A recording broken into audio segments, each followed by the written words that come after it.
तो नमस्ते प्रणाम। और हमारे महिपाल रेड्डी जी जो कि हैदराबाद से हैं, हम सबके दिल के राजा विधायक हैं।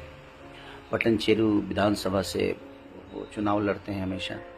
और पट्टनचेरी के जितने भी दर्शक हैं हमारी तरफ से आप सबको भी ढेर सारी बधाइयाँ।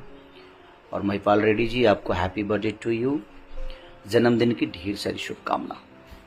तो दोस्तों, आप लोगों को बता दें कि खेसारी लाल यादव अभी आप लोगों के बीच लाइव आकर महिपाल रेड्डी जी के लिए बर्थडे विश किए हैं। लेकिन एक और खबर अभी आया है और वो अभी तक फुल इन्फॉर्मेशन नहीं आया है। हालांकि थोड़ा सा ये आया है कि राइज एंड फॉल के लिए खेसारी लाल यादव को बुलाया गया है। क्या खेसारी लाल यादव जाएंगे या नहीं जाएंगे, बस आप कुछ घंटों का वेट करिए, मैं आपको उसका पूरी जानकारी दे दूंगा। आप लोग बने रहिएगा।